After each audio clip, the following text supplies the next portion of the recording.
talking about what's collide.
Anybody here for Gamewood?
Yes, ma'am.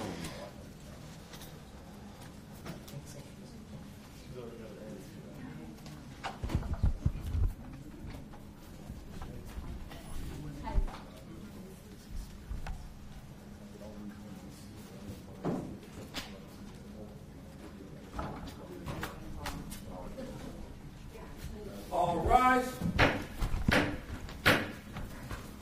Third Division of Criminal Court of the 11th Judicial District of the State of Tennessee is now open pursuant to adjournment. The Honorable Don Poole presiding. All persons having business with this honorable court, draw nigh, pay heed, give attention, and shall be heard. You may be seated. Good morning, ladies and gentlemen. Folks, have a seat. Folks, I'll call the docket in a second. Any lawyer having announcements before I call the docket? Mr. Speaker, you have an announcement? Judge, Christopher Gatewood is on today's docket. Yes.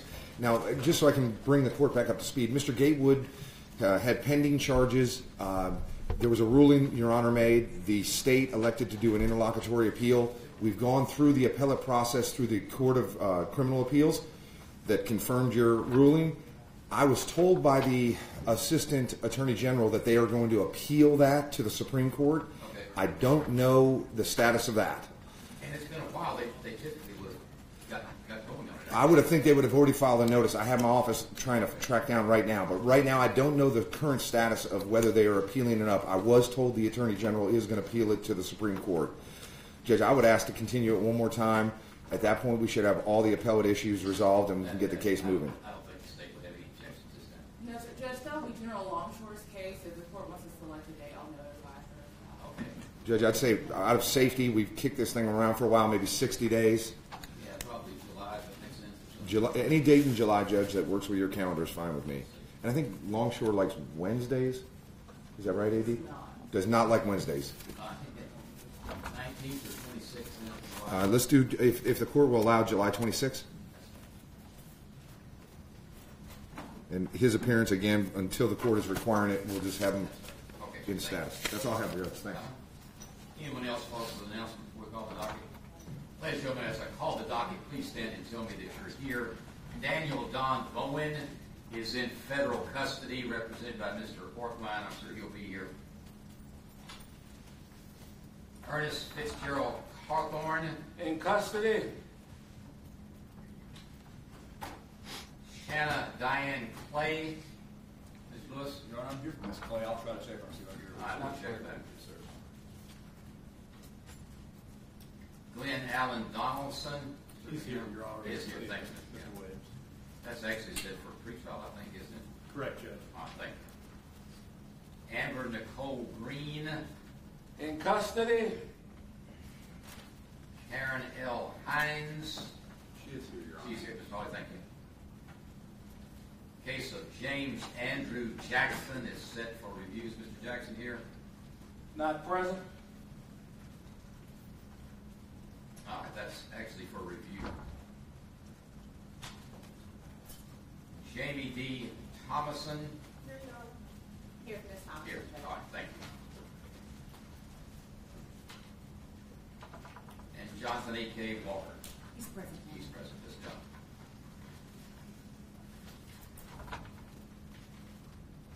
Julie Georgiana Woody.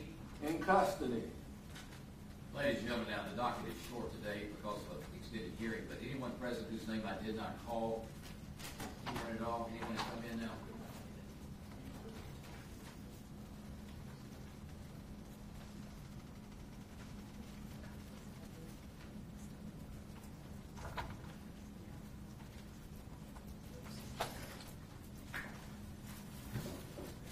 Okay, Mr. Kingston, I would assume shortly you all will be ready to start, right? Yes, Your Honor. Need a few minutes, or are you ready right now? Judge, if we can have just a Yeah, let's look at it. All right. Lawyers, I would assume that this hearing will take a while now, and I know Ms. Phillips has a hearing set today. It may be that maybe a new date on that if possible. Can I check and see if there are witnesses here? I'll speak to General Carrion, but I think it's going to be very brief. It's a restitution Okay. hearing. We've already agreed on the loss amount. Okay. And so All I right. think we'll be very. Here's Ms. Carey on here. Okay, we'll talk to her about that. Speak to her.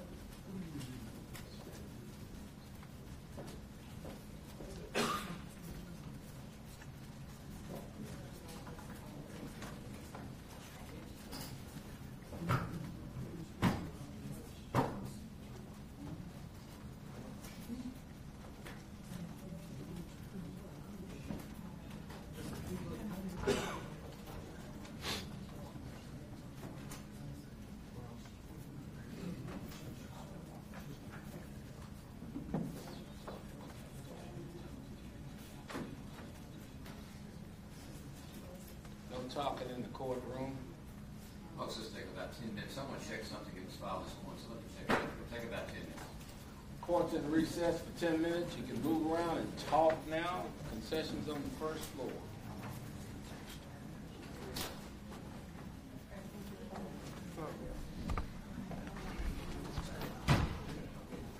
When they start, I'll turn it on.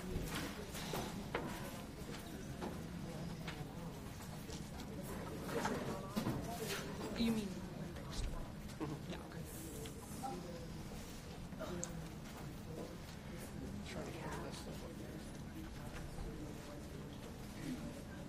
Cell phone using.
Did you say 15 to 16?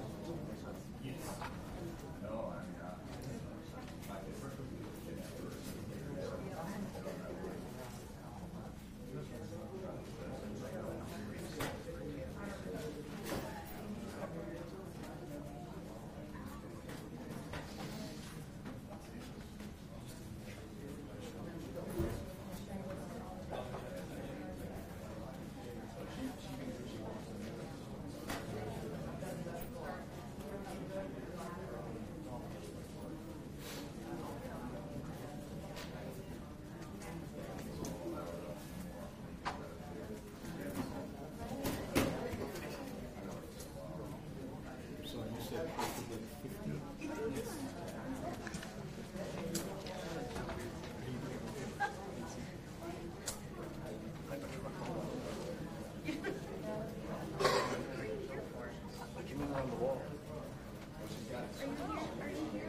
soccer on Saturday morning.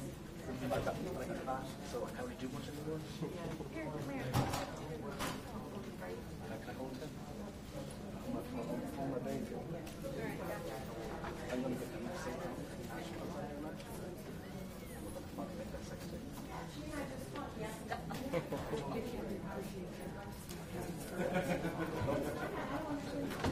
I'm just wondering about the logistics.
If you'll sit down, I'll stand for a while.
Remain seated. Court's in session.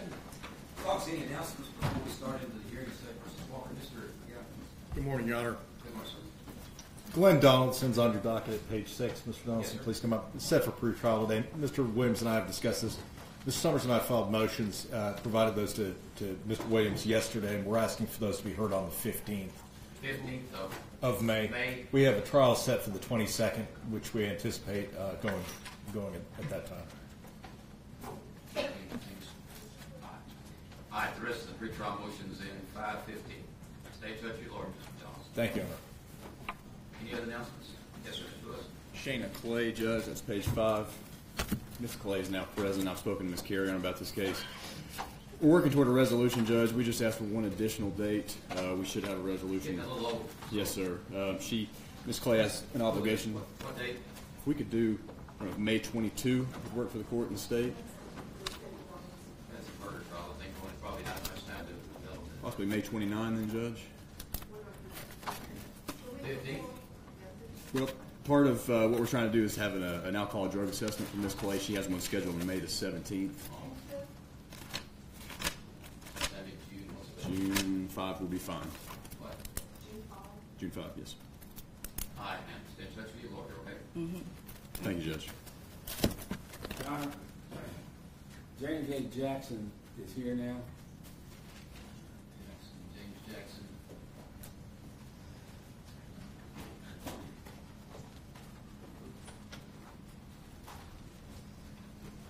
District Attorney's Office, this was set for review. James Jackson, have you all got your file?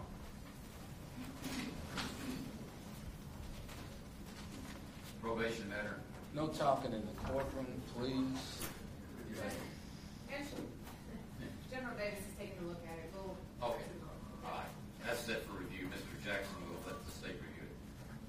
Anything else before we start with State versus Walker? All right. Mr. Walker, if you'll join this time, please.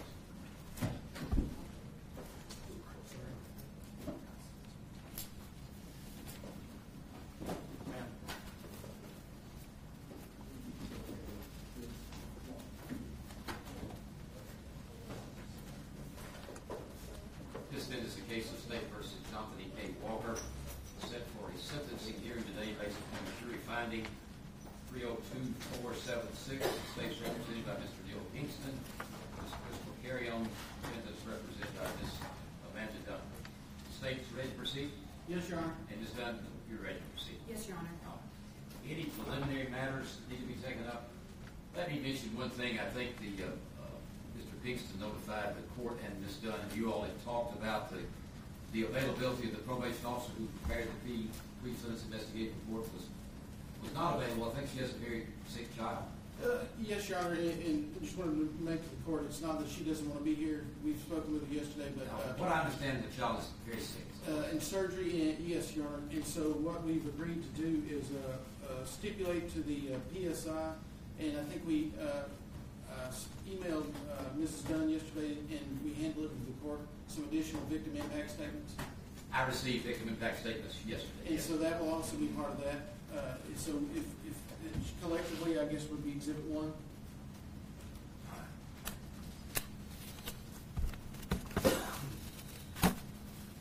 So it's by agreement then the pre-sentence investigative report can be introduced as Exhibit 1 along with the attached victim impact statements. Yes, sir. Let that be entered in. And Judge, the state will have 2 witnesses, and then one of those will want to use the second one when we want to use the document camera. Okay. And Ms. Dunn, you received the state's sentencing memorandum? Yes, Your Honor, I did. I got it this morning. I forgot that the court doesn't like email. I should have brought that over yesterday. I Well, apologize. actually, I got it by email this morning, but Okay. I was doing something else. I think that you had it. Thank you, Ms. Dunn, for your thing. All right, state may call this first witness. Diamond Brown. Hi, Ms. Brown, you available? Ma'am, come on up.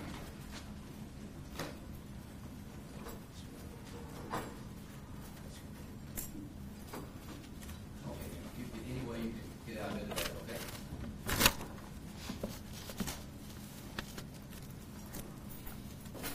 Ma'am, if you'll follow the directions of Officer Hedrick in the front of the courtroom, okay?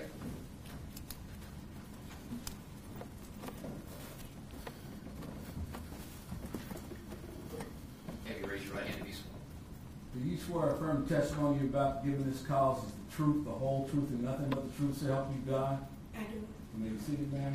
All right, now speak loudly to the mic so that everybody can hear you and the court reporter will transcribe your testimony. Good morning, ma'am. Good morning. Speak up a little bit louder if you can. Good morning. And your name is what, ma'am? Diamond Brown. And you lost a child in the Woodmore case, did you not? Yes, I did. What was tell us about your child?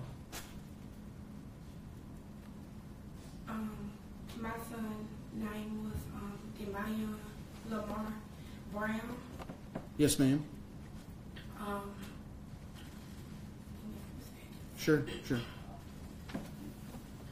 So I had wrote an impact statement. Yes, ma'am. And I also had wrote things throughout the course of this case, but I don't really want to stick to that. Okay. I just really would just rather tell the courts who Demion was to me. And never, like, in my worst nightmare did I imagine that I would be here with an impact statement about my only son. Although I do forgive Johnthony Walker for everything that took place on November 21st, 2016, it's just one of those things that I just can't get past. Demion was a very bubbly, funny, outspoken. He had like a good sense of humor. He liked to play. He liked to play video games, danced a lot. He was one of those little boys that once you meet him, you will never forget him. You know, he left his signature everywhere he went, no matter who he came in contact with. And I just want to let the courts know a little bit about who I am and what I was as a parent to him. I spent most of his years in federal prison.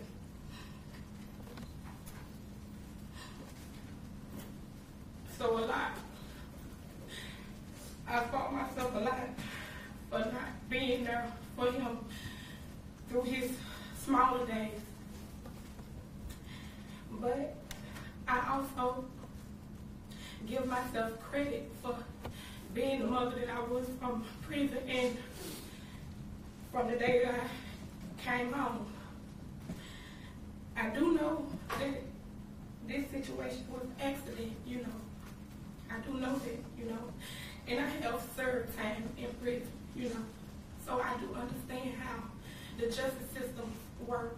But I also don't want people to lose sight that this was my only child, you know. And other parents may get up here to testify, you know, because they have other kids at home, that they stuck in bed at night, that they can roll over and kiss at night, that they can put on another school bus or drive to school. I don't have that option at this moment. I was blessed with Demiah. He changed my life. And I had him. He changed my mother's life. He changed my siblings' life. He changed everybody's life he came in contact with. And I don't want to get up here and discredit Johnthony Walker or anybody else with that, because I have a past, you know, we all do. But I do know that if he wasn't speeding, if he was just paying attention, that our kids would be here with us today. And I can sit here and go on and on about how much Demiah meant to me and how much I'm going to miss him forever, and I know my family do too. But every action has a consequence behind it, you know. And I don't want anybody to think that, you know, we are here to play God or whatnot. But I had actions and consequences to the things that I did in life, for the things that I did in life that stripped me away from my son. And although it was only 4 months of being home that I lost him, 2 months and 20 days after his 6th birthday,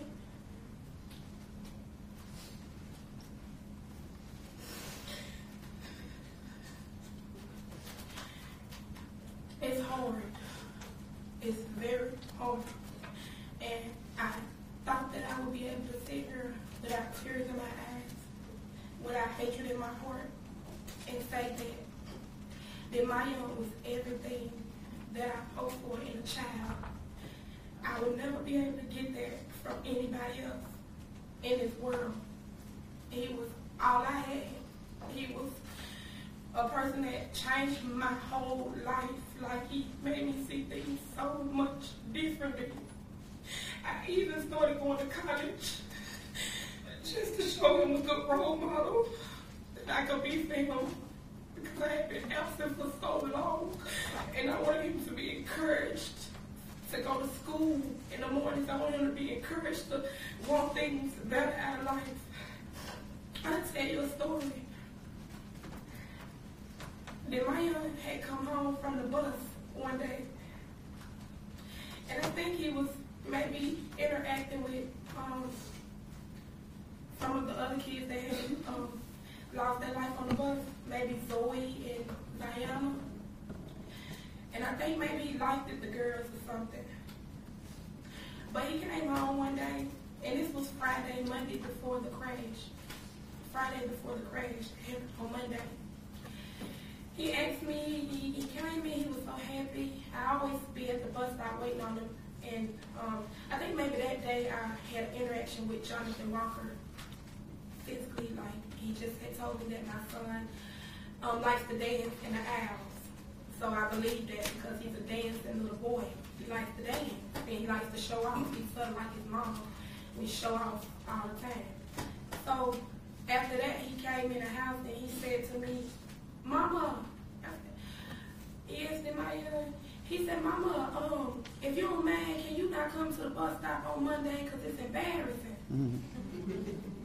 And I really understand what he meant. So I was like, "What you talking about?" He said, "Man, everybody be laughing because you be always at the bus stop. Don't nobody else mama be at the bus stop to get there."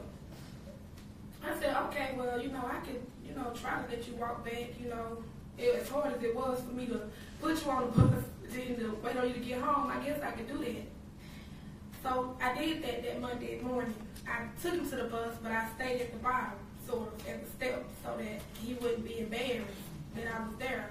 But I had to take him because it's just the curve that I have by my apartment that I don't feel comfortable with him being there by himself. But coming off the bus, he has other friends in the in the apartment complex that he can come off with, so I didn't have a problem with that because they live directly in front of the school bus. So that Monday morning, I did that. I saw him off. And I want to just say I saw him off, and that was the last day that I ever saw my son again. I told him that I wouldn't be up there waiting on him. I told him that I wouldn't stand and embarrass you that morning, and I didn't. I sat at home on my off day, my school off day, and my work off day. On the couch, I patiently waited for my son.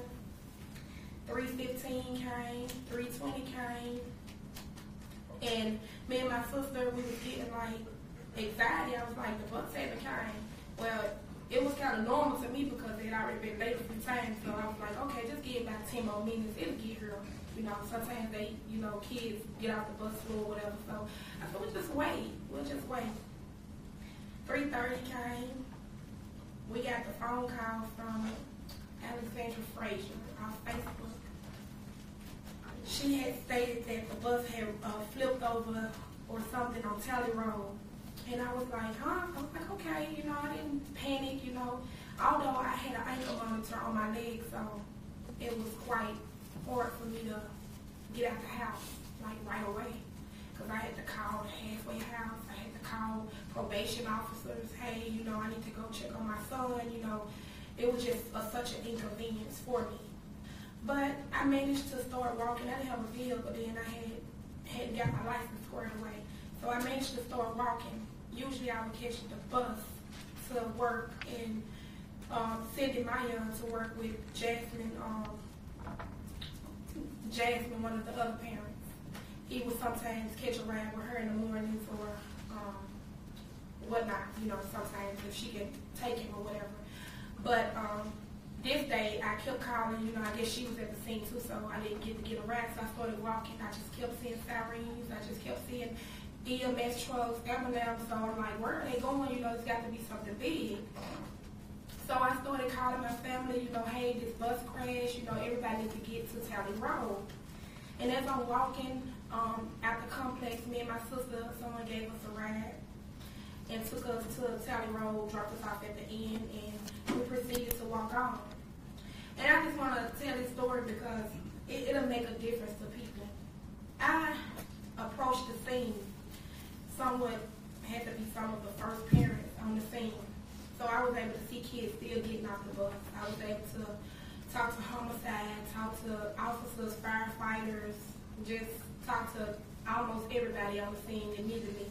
I described my son's description maybe 150 times to 150 people, different law enforcement, different detectives, different homicide detectives, and I just kept explaining it to them.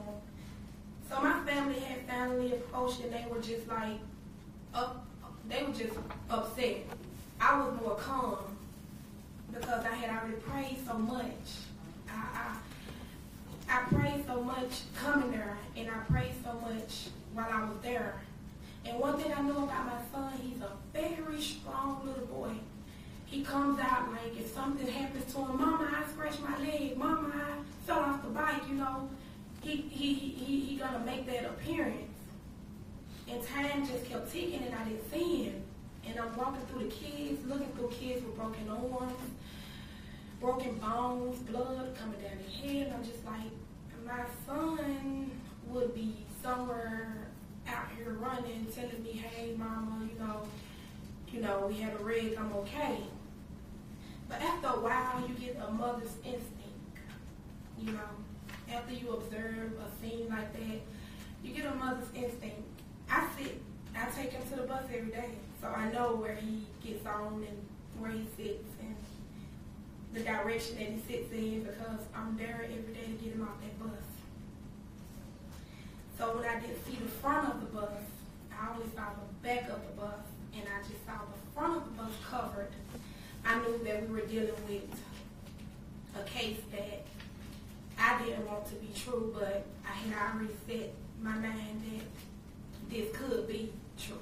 you know, after speaking with homicide over 50 times, you know, I gave the description of him, and nobody could find him. Nobody didn't know where he was.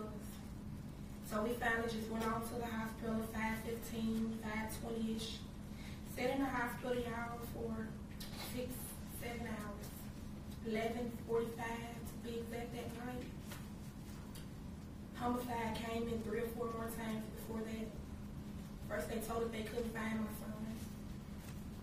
Then they told us that they didn't know where he was and that he may be at another hospital.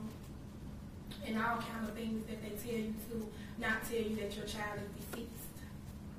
To finally tell us in a room with 100 or more people from my family that we had lost him and that his body was not reckoning. It was at a point where it was not able to be shown or anybody could see it. I just want y'all to know that parents that bury their child, they dress their child up, they kiss their kids.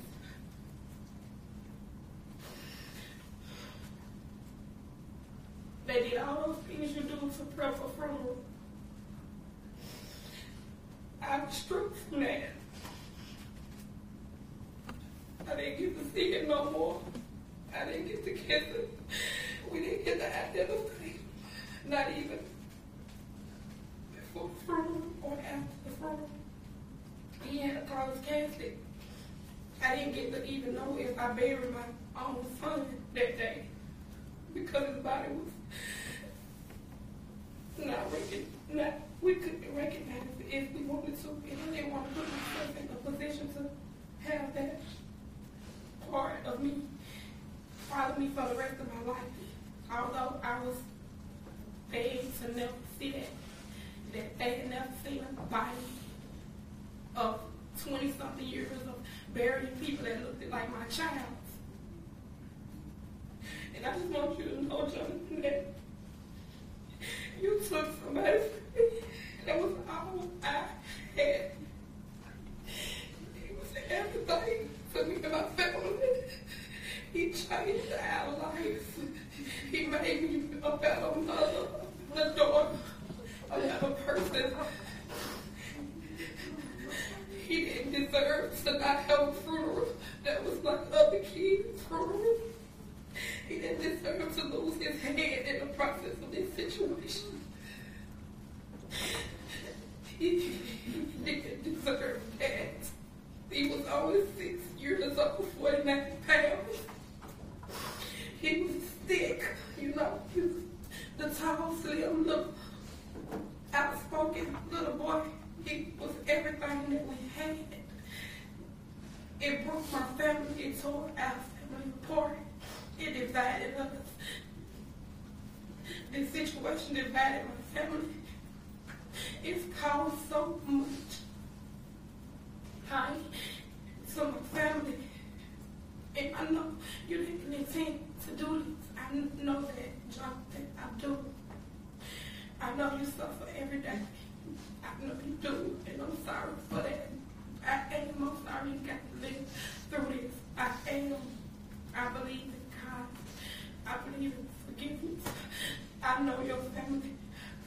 I know your mother and your grandmother. I know that, you know, and I know that you may be a good man. But it's consequences when you speak and you talking on the phone with kids on the bus. You got a child, you know. When you drive that bus every day, you think about your child, you know. You think about somebody driving the bus over the speed limit at any time with your child, you know. You wouldn't want that, you know. And I'm sorry, people, that I was not fortunate enough that I grew up in an environment that left me with certain aspects of life that I wasn't able to take good opportunities and make my life better. I'm sorry for that, you know. But I won't be sorry for being a mother to my son. I know I was a good mother. I know he was a good child. I know I did everything in my power to be the best mother that I could be, from prison and from home.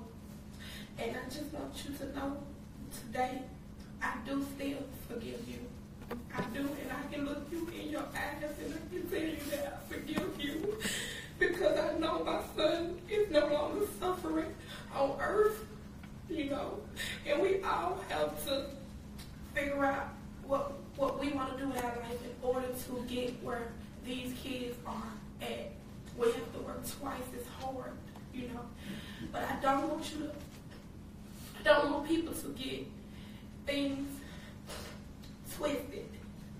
This was a situation that could have been prevented if we had Johnthony just stopped and thought about his speed limit that day, his picking up a phone, his rules that he signed up for the job, you know. It's rules that you have to follow when you on any job assignment, you know. You cannot use the phone. You cannot speed. You have to follow these rules. And just to know, and I know I may not be able to speak these things, but just to know that it was over 600 alerts since the time you drove that bus with these kids that you were speeding. It kind of, I know we young. I speed, Jonathan. I've got a speeding ticket, 20 miles over the speed limit as well. I get it. We young folks tend to have a heavy feet on the gas. We do. I get that. And I don't think you woke up with the intention to hurt or harm those 37 kids.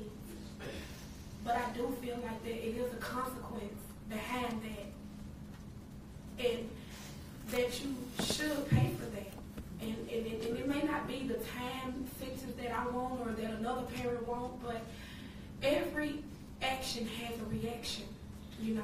We sitting here because we lost 6 kids on November 21st, 2016 at the hands of you.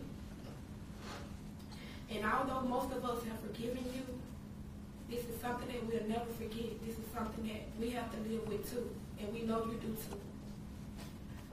But this is not one of those situations where you should be able to walk out of here without serving some type of a punishment for your actions, because you sped on that bus that day. You were on the wrong route. You have sped plenty of other times on that bus with our kids. You have yelled, you have argued with kids, you know, outside of your expectations of being a bus driver, you know. And I know kids can get on your nerves. Trust me, I have 10 siblings under me. I know, you know, I get that.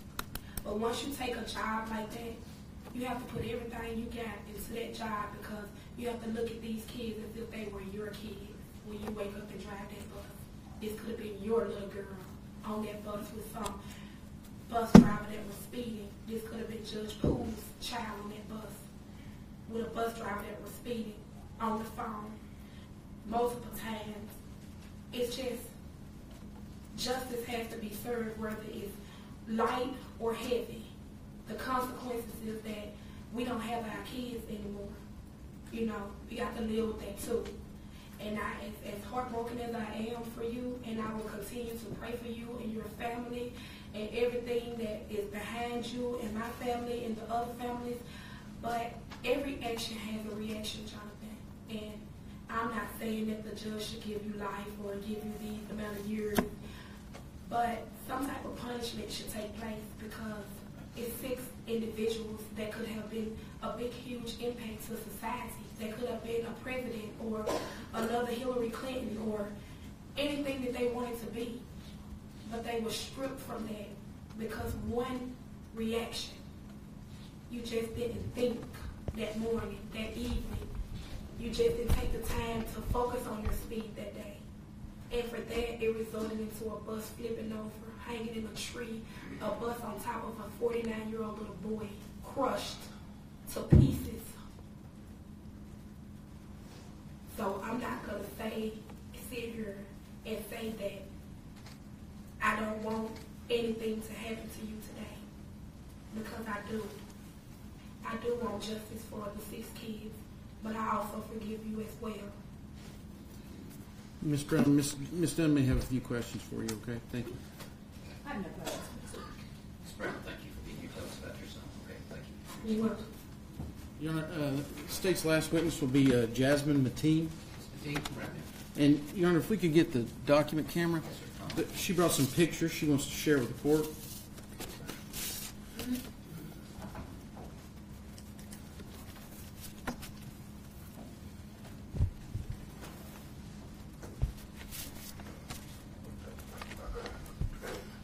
Ms. Mateen, ma'am, if you'll come around and follow directions of Officer Dedrick, okay?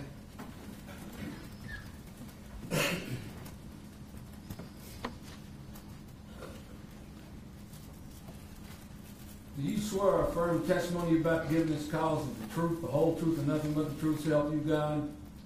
I do. You may be seated, ma'am. Ma'am, if you could speak loudly and close to the microphone. Tell the judge who you are, ma'am. Jasmine Mateen. And you had 3 children on the bus that day, did you not? Correct.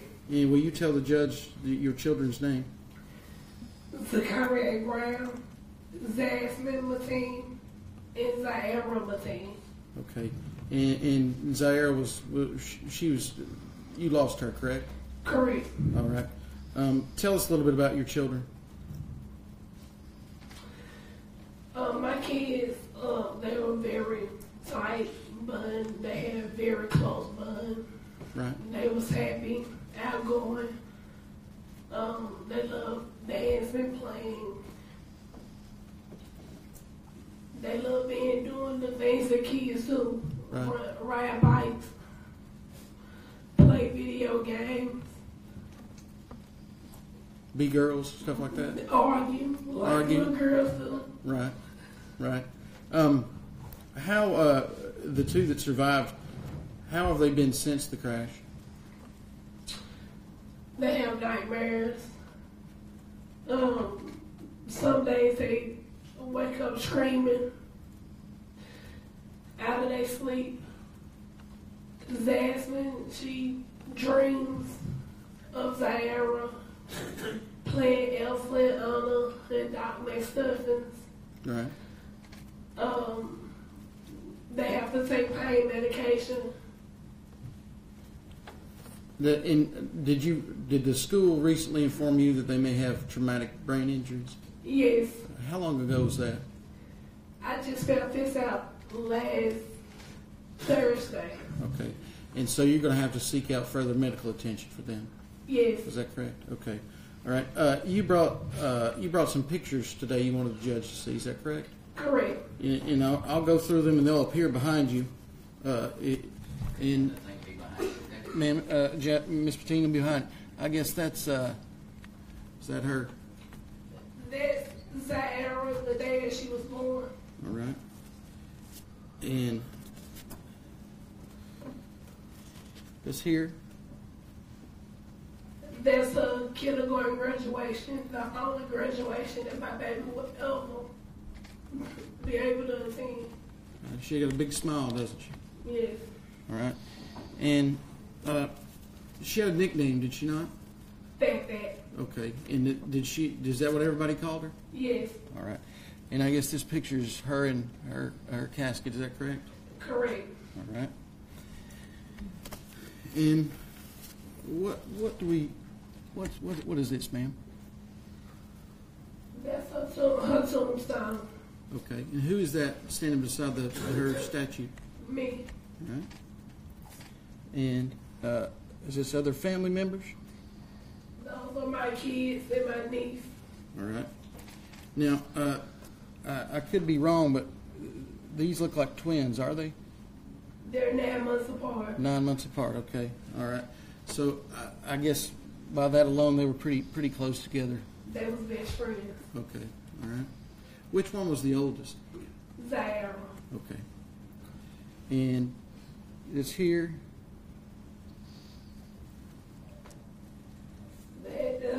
To the left is Jasmine. Mm-hmm.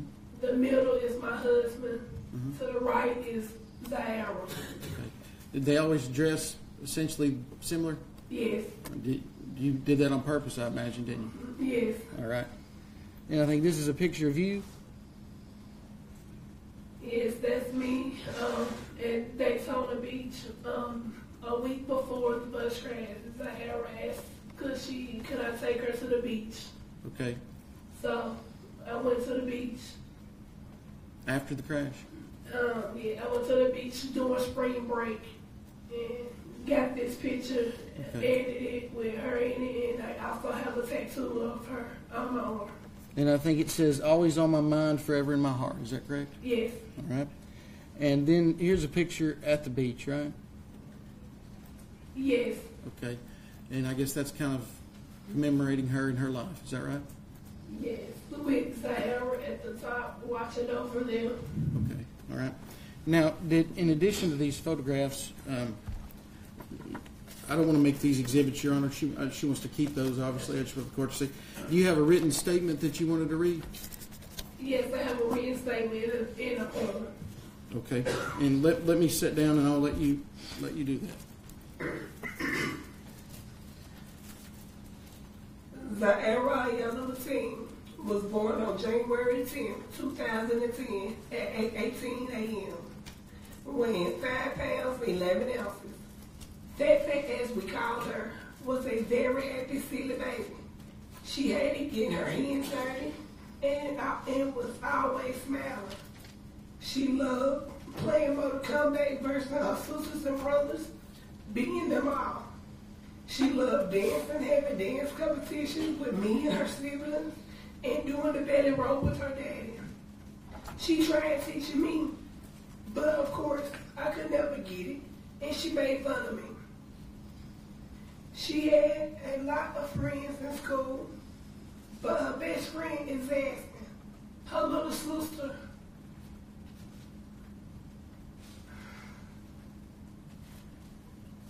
Her little sister, which is 9 months younger than her, who was sitting next to her as she died. Zahara and Jasmine loved playing the Disney Princesses Frozen and also Doc McStuffins. Jasmine and Zahara was inseparable. If one had something, they made sure the other had it as well. Zahara did well in school. She wanted to be a doctor, but now that would never happen because her life was stolen too soon. This has affected the other kids horribly. Nightmares, memory loss, not wanting to go to school, acting up in school when they used to love school. They're scared to ride the bus. They even talked about they should have died instead of Zahara. Zahara blames herself for not being able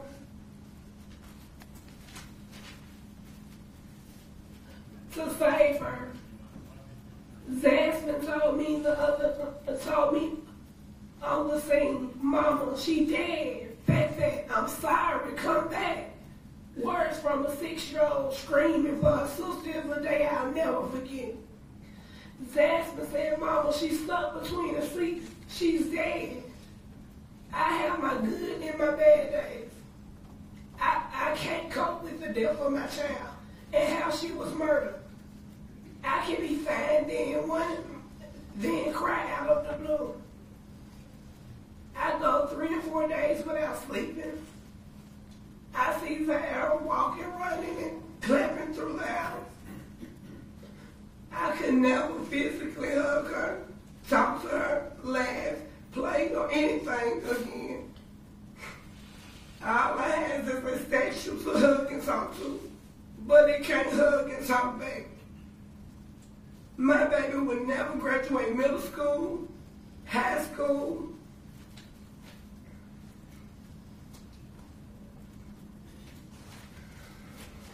college. She would never get to go on her first date, have her first heartbreak, go to prom, get married, have kids. She used to say, Mama, I'm going to make you rich. I'm going to be a jewel house. I'm going to be a doctor. And when you get old, you're not going to no old folks' home. You're moving in with me. Mama, I'm going to be a mama just like you, because you're the best mama in the whole wide world. I wrote a letter reporting his driving, making the kids hit their heads, falling to the aisles, out their seats. Nothing happened. I made phone calls. Nothing happened. I made trips complaining. Nothing happened. I not only blame Walker, but I blame the Board of Education and Durham as well. I don't think he should do this time by himself. But so should Durham and the Board of Education as well. We didn't have nobody to charge criminally at Durham, but now we do. And if the school board hadn't told them not to fire him, because they were short-staffed before the deadly crash, my child would still be alive. My kids won't have to take pain medication every day. And my kids wouldn't suffer from memory loss. You would get to see and hug your kids in prison. I can never hug, kiss, or tell her, or talk to her again. I can never forgive you. I miss my daughter so much, but I have to talk to her over a grave.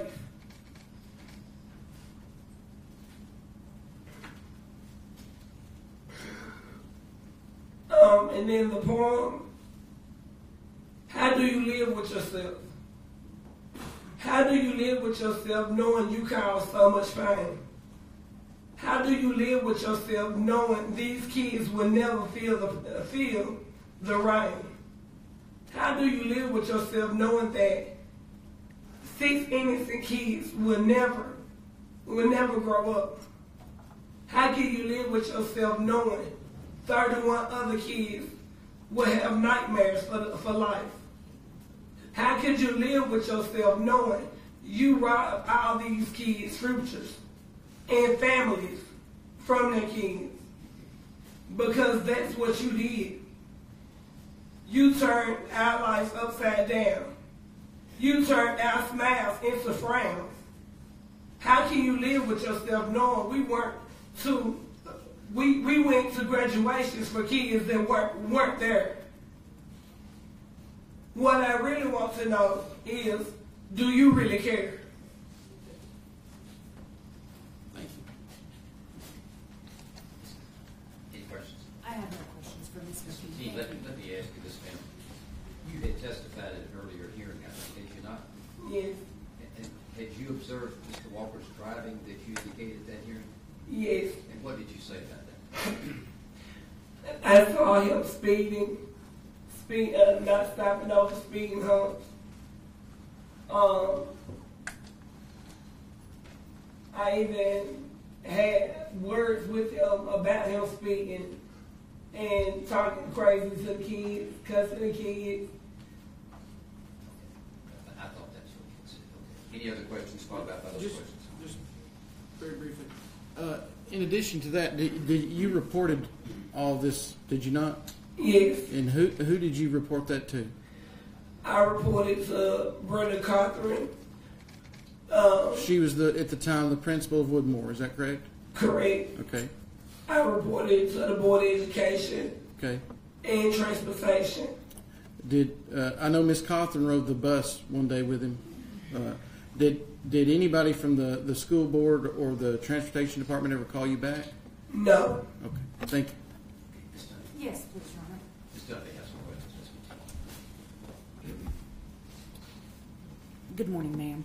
Good morning. What was the name of the road where your children were picked up at the bus stop each day? Gillespie and Shandy Road. Okay. And so right there in that area, they were picked up on a corner, is that right? Correct. On either side of that corner, there are speed humps, aren't there? Yes. Okay. And so a bus traveling down that road would have to go over a speed hump and then come to the stop where your children were picked up, is that right? You go over a speed hump and then you slow up And then, probably I'd say about 15, 20 seconds later, it then comes to a stop. And then there's another speed hump after that when the bus will be departing. Is that right? Correct. Thank you, ma'am. Anything else, Ms. Petit, ma'am? Thank you for being here. Okay, please sit, ma'am. Thank you. So, thank you. Tell us about your daughter. No further witnesses from the state. All right, news done? Yes, Okay, Your go Honor. forward. Your Honor, I would like to call Misty Nash to the stand. Okay. Ms. Nash, come right in.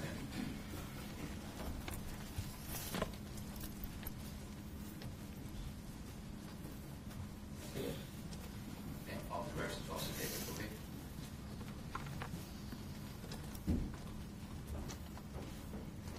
Do you swear or affirm testimony you're about to give in this cause is the truth, the whole truth, and nothing but the truth, so help you God? Yes, sir. You may be seated, ma'am. Speak up, Ellie. Good morning, ma'am. Can you state your name, please? Misty Nash, Miss Nash, you are the mother of Zoe Zoe Nash, and Zachariah Nash. Zechariah Nash. And Zoe Nash lost her life in this accident, correct? Yes, ma'am. And Zechariah had injuries as a result of this injury. Yes, or ma'am. this accident. Could you please tell the court about Zoe? So much. Zoe was respectful. She was nice. She was kind-hearted. She loved to play softball, baseball. She danced. She did a lot of things.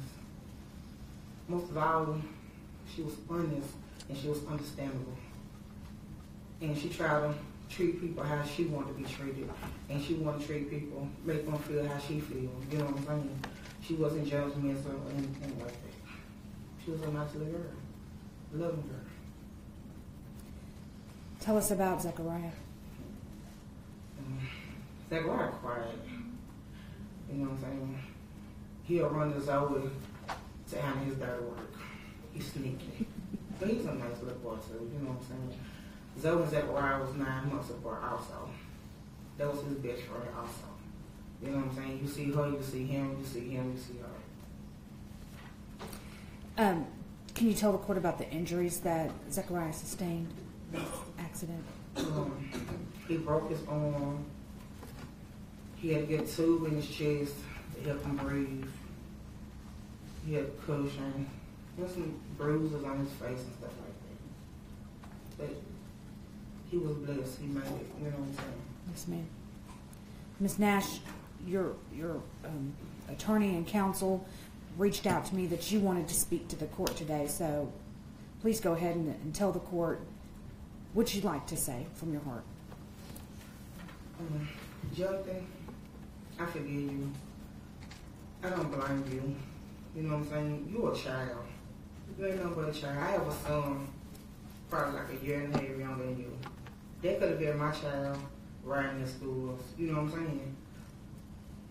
I'm 37, I'm grown, and I make mistakes. I speed with other folks' children in my car. I talk on the phone with other folks' kids in the car. I'm reckless. You know what I'm saying? I do things that I don't supposed to do. You know what I'm saying? But the point that I'm making is that everybody do things that they shouldn't do. And I know that you didn't intend to hurt them children. I remember seeing your face the day of the bus crash. And I seen how you looked at it. And I seen how hysterical you was. And I seen the emotion and everything, you know what I'm saying? And I know in the bottom of my heart that you did not try to harm them kids at all. At first I was mad, but then I had to put myself in your position. I had to step out of myself and feel how would you feel and the things that happened, you know what I'm saying? Yes, I miss Zoe. I miss Zoe a lot. But I know Zoe is in a peaceful place. She's with God. You know what I'm saying? And God don't make no mistakes. He makes no mistakes. You know what I'm saying? My heart goes out to you dearly. It does. It does. Like, I cry more for you than I cry for myself, to be real with you. I worry about you more. You know what I'm saying? Because, yes, I lost a daughter, but you got 6 kids that you have to live with. You know what I'm saying? You got to live with that. I was speeding and I was talking on the phone. You know what I'm saying? My son asked me a question. The one that's on the bus rate, is that right?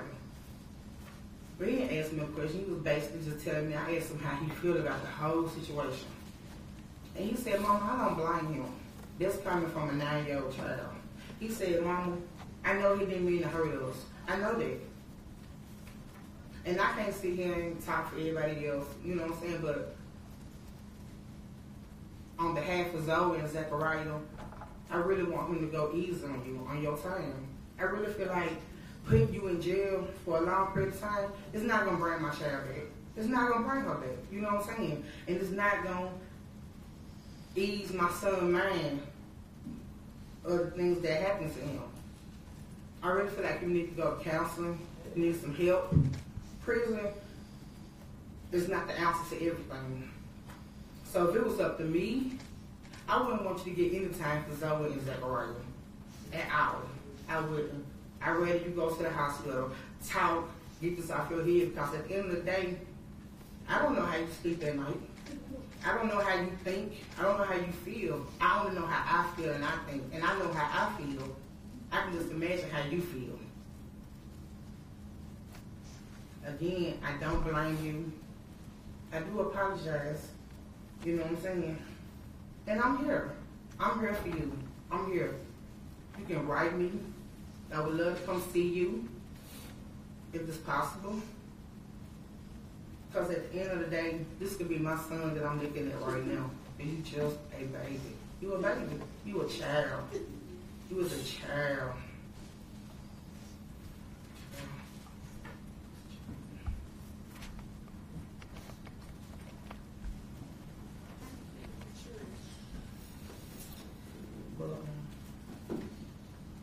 That's all I have to say. Thank you, Ms. Nash. Thank you.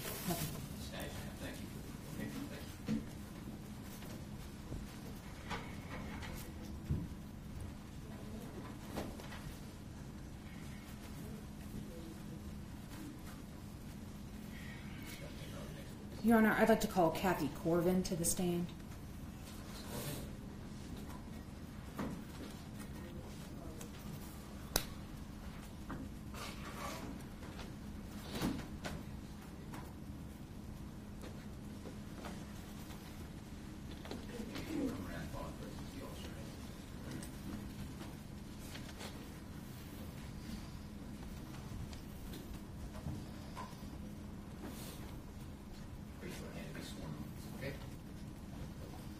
Do you swear a firm testimony you're about to give in this cause is the truth, the whole truth, and nothing but the truth, so help you God? I do. May you see you, ma'am?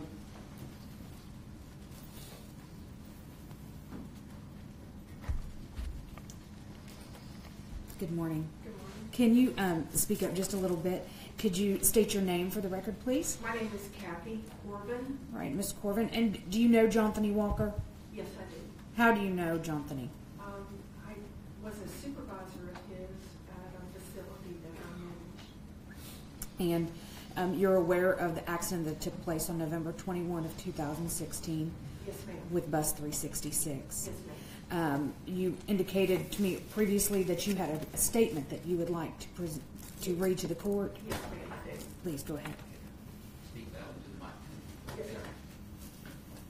My name is Kathy Corbin. I'm a facilities manager.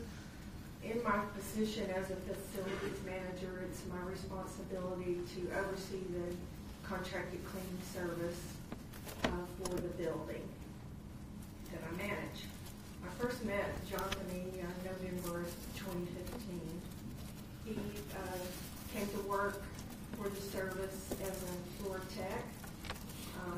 I observed Johnthony. He's a very nice young man, very respectful.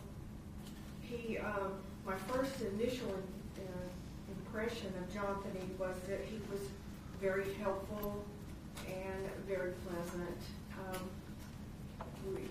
We were getting new chairs, and I and a handful of our fellow employees were tasked with removing approximately 250 chairs from our office building and It was going to take us some time on a Friday night, and Johnthony saw that we needed help, and he jumped in and started helping us take these chairs out. And that wasn't his job, but he just jumped in and helped because that's just the way he was.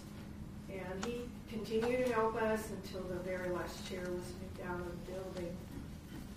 That's a very rare quality in this line of work. The next opportunity I had to get to know Johnthony a little better was he had taken a spill on his skateboard, and his skateboard was how he got to and from work every day. He had cut his hand pretty bad and needed medical assistance, and we asked him why he didn't just go into the hospital and get his hand looked at, and he said he couldn't do that because he had to work. So he came on into work, he did his job in spite of this injury.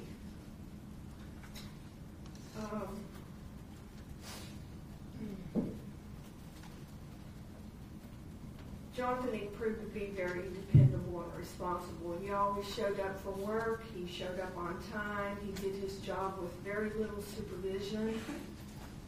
He was always respectful and pleasant to be around. Anyone he encountered through the course of his job, he was very nice to, always smiling, happy guy. After we observed his work ethic and his demeanor, a position opened up, a day position, and that was offered to Johnthony. He accepted it. He came on and he did that job as well. These were 2 part-time jobs. He worked in the morning, had a little bit of time off, and then he would come back in the evenings and work. And he did these until he began his training to drive bus.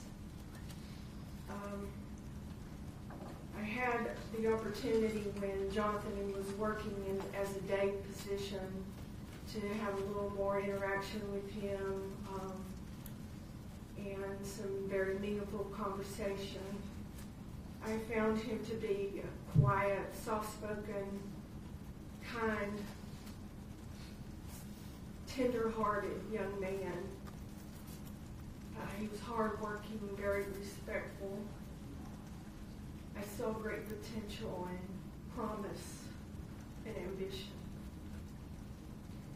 I believe that Johnthony carries his accident in his heart and his mind every day.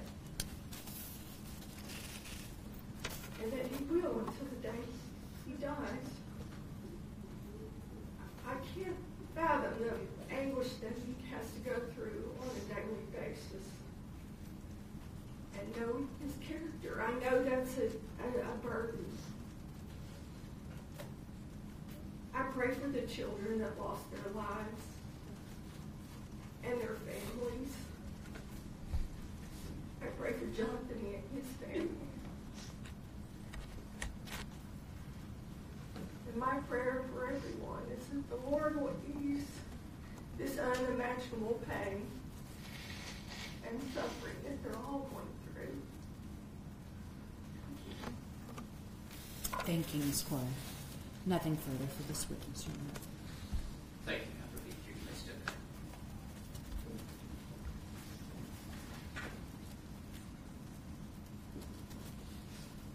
For your next witness. No further witnesses at this time, Your Honor. Although, Your Honor, I would proffer that the court has heard from other witnesses previously, particularly in the motion for a bond reduction. In this case, we would ask the court to consider the prior character testimony that has been given by numerous members of the community on Mr. Walker's behalf. I don't remember having those concerning those witnesses. So. Thank you, Your Honor. Anything else, Mr. Kingston? I'll hear you in regard to sentencing. Kingston will have to state Tennessee. Your Honor, I'll be brief in that we've submitted our written memorandum to the court, which is essentially a duplication of what I'm going to say now. Under the law, Mr. Walker was convicted of a series of D&E felonies and a number of misdemeanors. Under state law, which we're all bound by, he's presumed to be a favorable candidate for alternative sentencing unless that presumption can be overcome by other evidence. And I would submit to the court that presumption has been overcome, and that when deciding the sentence, Your Honor, I believe 2 enhancement factors apply. Number 4, about the victims were particularly vulnerable due to their youth, and number 10, that the action occurred exhibited a lack of hesitation when the risk to human life was high. I think those can enhance each of his felony convictions. As I said, he's presumed to be a candidate for alternative sentencing. However, and there's many case law about it. I've cited some in the memorandum. Confinement is necessary to avoid depreciating the seriousness of the crime. And I can't really think of another case that we've had since I've been here. I know we had one about I-75. We had multiple victims. But in this case, and there's an exhibit at the trial that listed all of the children's ages and the children's injuries. As the court well knows, the 6 are deceased. 11, I think he was found guilty of 11 reckless aggravated assaults. And if you look at some of the injuries that those surviving victims had, some are permanent. There's permanent physical and intellectual disabilities for a number of those. Some have healed, as you've heard today, but as you've also heard today, some continue to suffer from nightmares and things of that nature. Anything but confinement, I think, Your Honor, with all due respect, would depreciate the seriousness of what occurred on this day on November the 21st of 2016. And when Your Honor is considering, obviously Your Honor will consider the hearing where the principal spoke about having to drive with Mr. Walker, the interactions that the other administrator had with him, the speeding. And think about that day and at the trial, how the witness mentioned that Tally Road must be respected. She had driven that road for many, many years. We're talking about a very narrow, curvy road with essentially no shoulder. He suggested speed limit of 25 miles an hour, but you can do no more than 30 miles an hour. And the trial evidence was that as he began to lose control of his vehicle, he's going somewhere in the neighborhood of 47 to 51 miles an hour. Obviously, that shows little or no regard for human life, especially when you have driving a school bus with 37 children in your care. You're to pick them up, and you're to take them to school safely, and you're to take them home safely. And evidence, the court heard from a female who said that the phone conversation she had with Mr. Walker was very brief, and he says the same thing. The phone records show that his phone was in service at the time of the crash.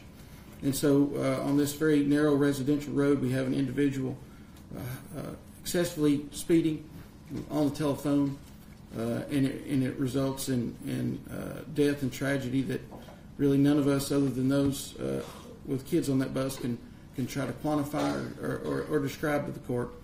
And finally, I will say that I believe it's a TCA 4035-115 deals with consecutive sentencing, and it's a preponderance of the evidence. And I think the court can find easily by his actions on that day that he had little or no regard for human life, and at the time when the risk to human life is high. So the state is asking for confinement in the Department of Corrections and feels that the court has the power under state law to order consecutive sentencing, and that we've also shown, we've proven that by the preponderance of the evidence. And it's the state's argument that it's shown that he is a dangerous offender? On this particular day, and that's he has no prior record. I'm familiar with that and all that. On this particular day, yes, I think he's shown that he's a dangerous offender, Your Honor. It's done on behalf of Mr. Walker. Yes, and Your Honor, I misspoke earlier. I overlooked my client's opportunity to allocute to the court. That's fine. I'll let you do what you like. And so I'd like to give him an opportunity first to speak to the court, and then I'd like to address him. By way of allocution, or you want to put him on the stand? I'm just going to let him allocute it. All right, Mr. Walker, if you'll stand up here, sir.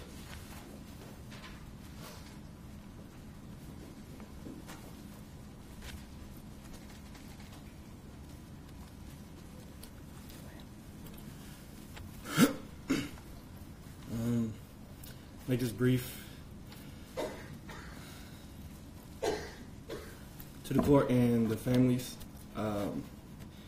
as from that day and forward, I've been a part of this situation. Like many have said, I never would have woken up thinking that something like this would happen. I didn't wake up intending for anything of this to happen to anybody, and I know the loss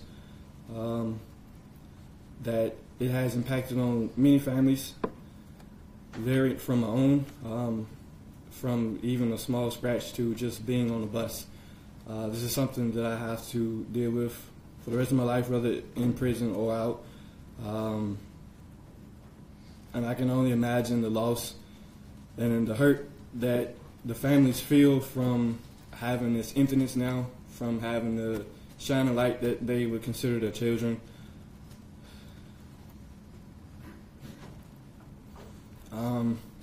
I don't know what it feels like on any part from somebody else's hand or through the loss naturally.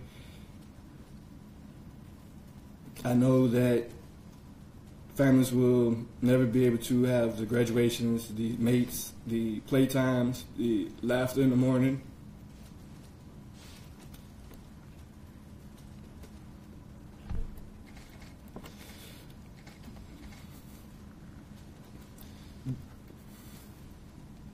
Being woken up by their children on the weekend to go to the park or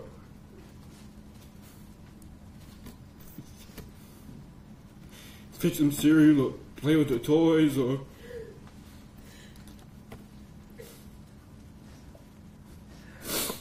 anything of this nature.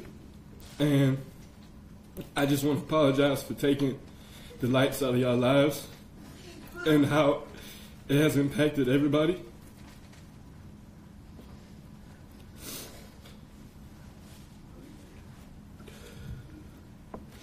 I never meant for any of this to happen. Yeah, I just want to say I'm sorry.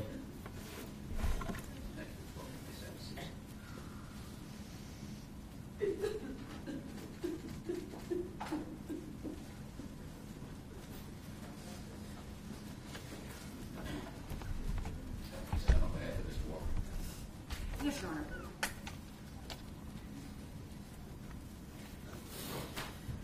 Your Honor, the state has taken a very myopic view of what happened on November 21 of 2016. Mr. Walker testified. He testified that as he was traveling down Talley Road, and he admitted that he was going 35 miles an hour at the intersection of Rogers and Talley. He admitted that. He said as he was traveling, there was a white bus coming towards him, and he swerved to the right to try to avoid a collision. He swerved and the bus left the road, and we know what happened from there. Your Honor, for the state to take the position that an enhancement factor wherein he acted with indifference to the risk to human life is simply incorrect and not borne out by the facts that were adduced at trial. We know that the jury did not accept the state's version of the evidence, and we know this because he was not convicted as charged, as indicted. We know that the jury, to some extent, accepted the evidence that the defense put on. There is no evidence that Mr. Walker was acting with an indifference to the risk to human life. There's no evidence that he is a dangerous offender. So then that enhancement factor, we believe, Your Honor, does not apply. Furthermore, the state has argued that an enhancement factor with respect to the vulnerability of the victims is appropriate in this case. Your Honor, it is not. The Supreme Court of Tennessee, as well as the Court of Criminal Appeals, has spoken on this issue many times. Essentially, Your Honor, age alone is not enough to make someone a vulnerable victim. The state has a burden of showing that they were particularly vulnerable for some reason other than just their age. I'm citing here, Your Honor, to State v. Lewis, 44 Southwest 3rd 501, which is a Supreme Court case.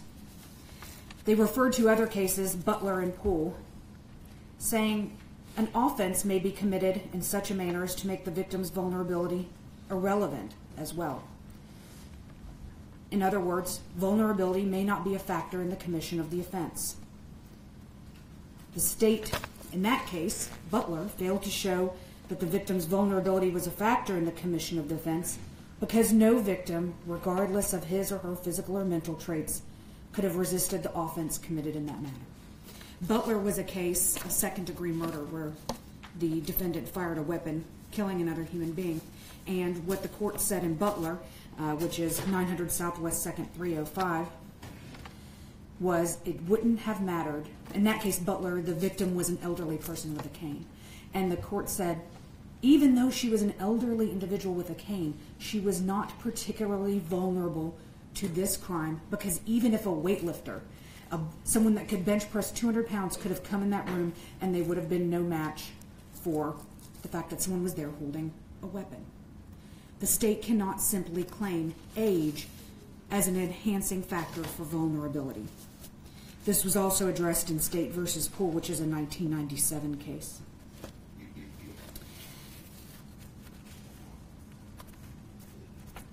Essentially, what the Court of Appeals said is they are unwilling to presume, and trial courts should be unwilling to presume, that victims are particularly vulnerable simply because of their age.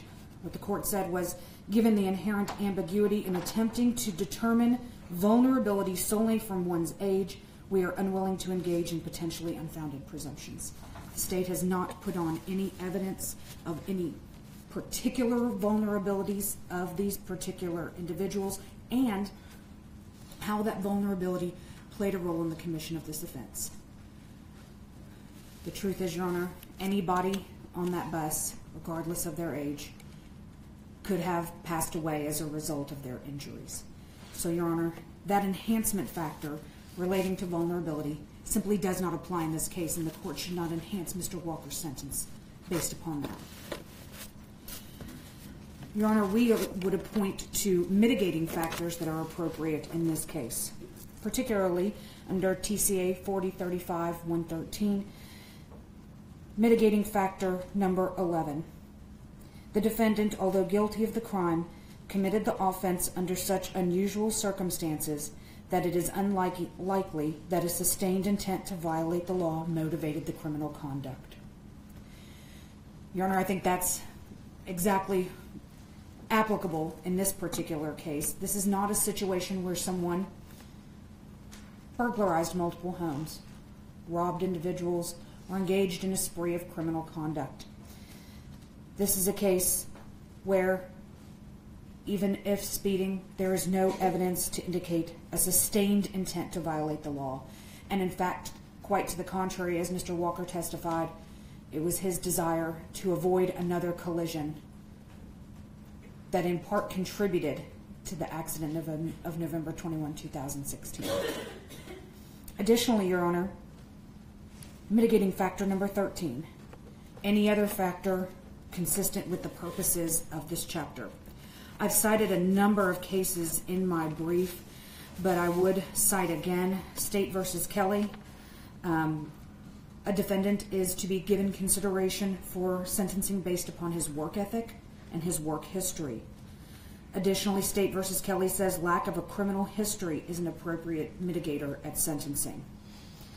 A defendant's work history is also relevant to his or her potential for rehabilitation, which is a factor to be considered in determining the length of the sentence under TCA 4035-103. Again, State v. Claybrook says the same thing. Mitigating evidence of a lack of criminal history should be granted to a defendant.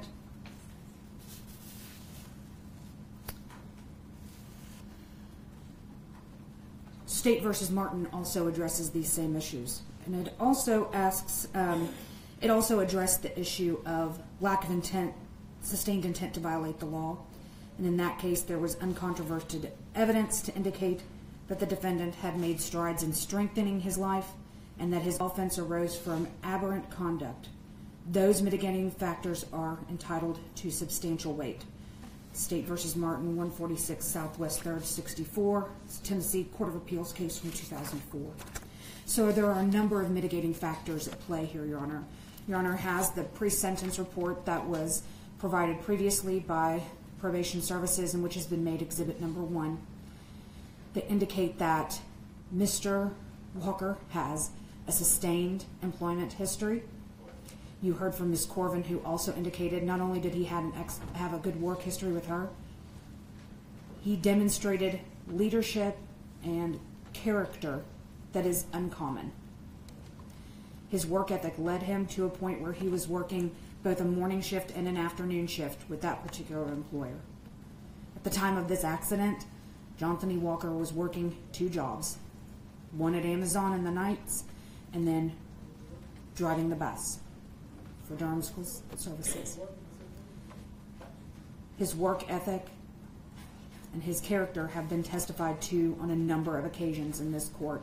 We believe that it deserves strong consideration as a mitigating factor in this case and imposing sentence. Your Honor also knows that essentially Mr. Walker is presumed to be a candidate for alternative sentencing. The way that the statute reads is that if someone is convicted as a mitigated offender or a standard offender of felonies that are C, D, or E in classification, they are presumed to be a candidate for alternative sentencing. Now, I know, Your Honor, that it is very tempting to look at the outcome in this case as a strong factor in imposing sentence. But that is not what the statutes, that is not what the General Assembly asks the court to do.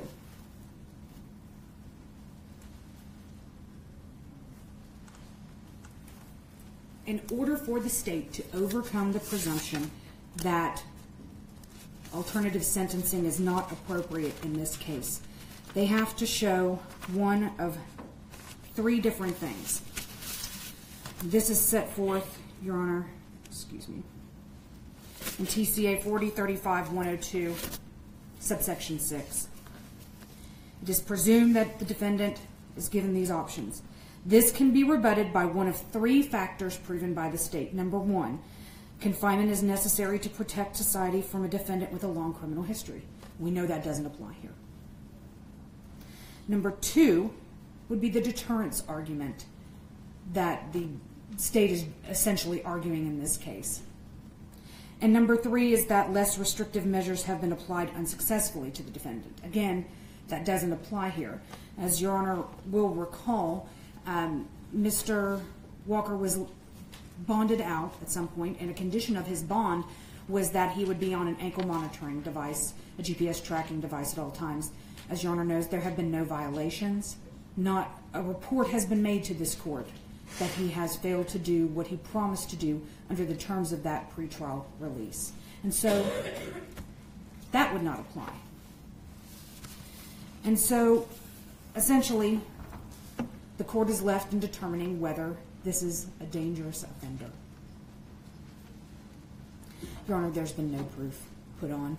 There's been not a single claim in this case that Mr. Walker is a dangerous offender who is a danger to society. I cited cases in my sentencing memorandum about this, and this applies both for the purposes of enhancement, the purposes of concurrent versus consecutive sentencing, and the purposes of alternative sentencing. All of these have the same consideration, which is this someone that society needs to be protected from? Is this someone who cannot comport themselves accordingly? They cannot report to probation. They cannot do what they're supposed to do unless they are put in prison. That is not Johnthony Walker.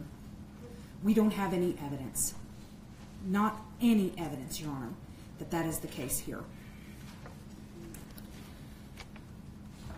State versus Hooper is a seminal case. It's a Supreme Court case from 2000.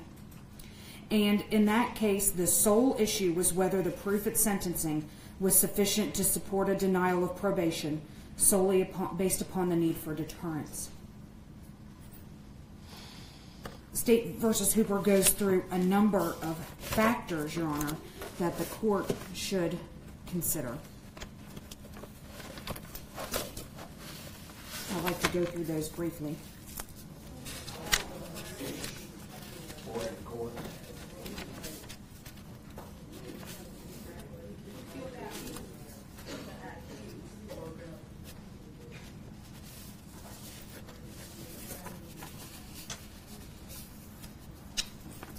Number one, whether other incidents of the charged offense are increasingly present in the community, jurisdiction, or in the state as a whole.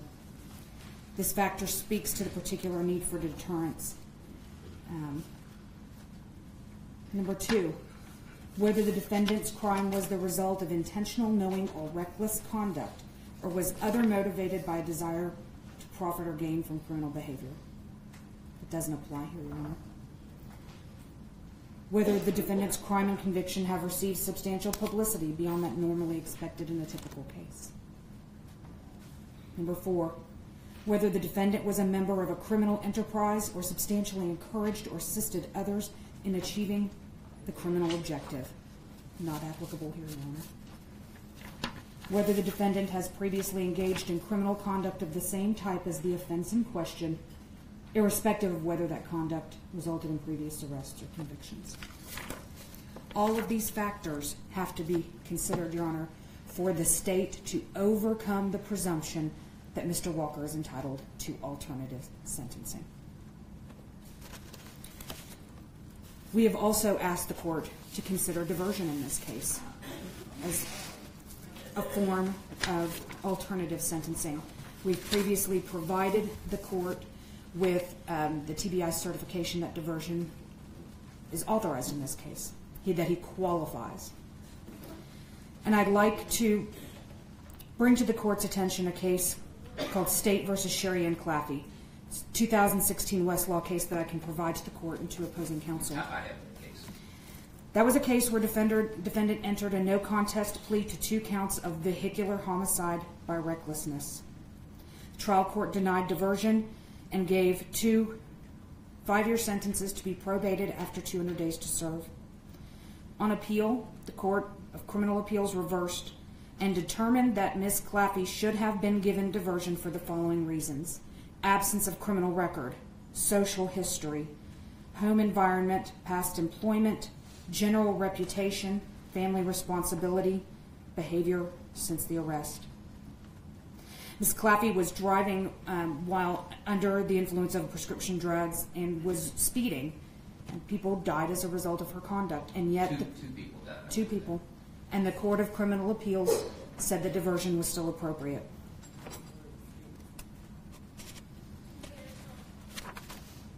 Your Honor, I've submitted briefs regarding the electroplating factors.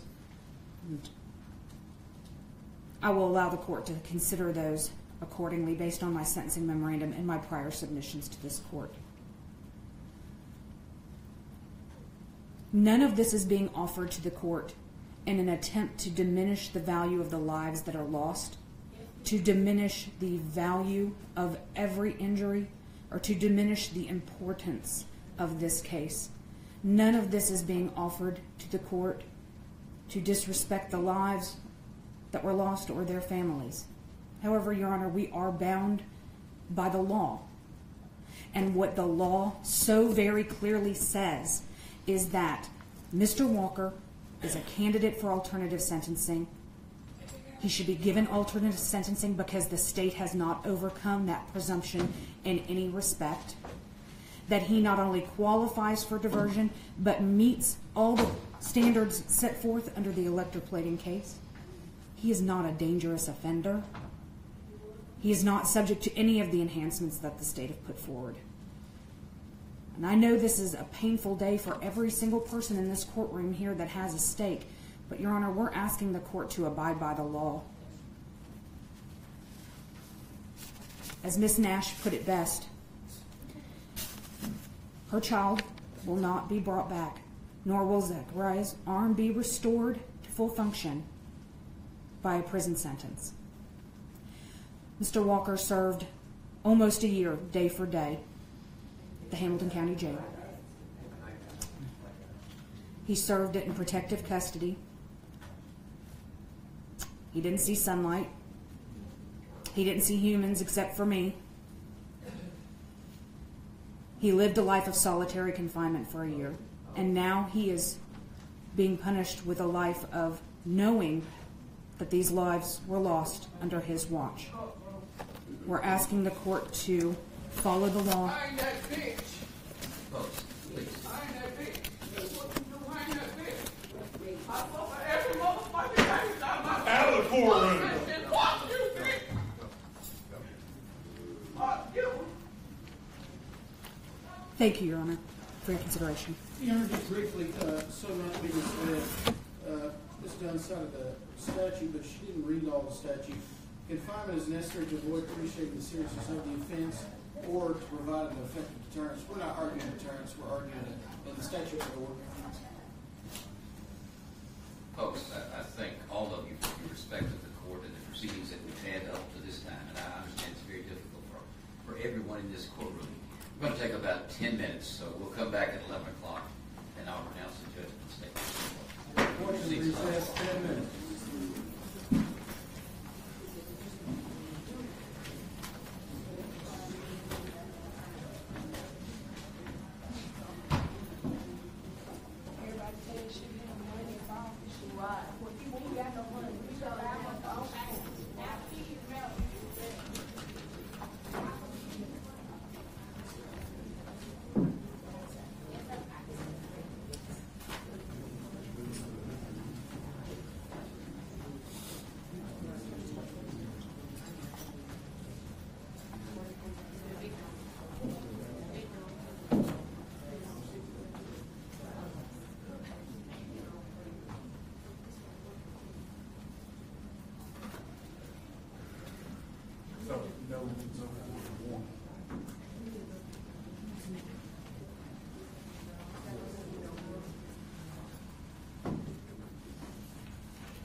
I took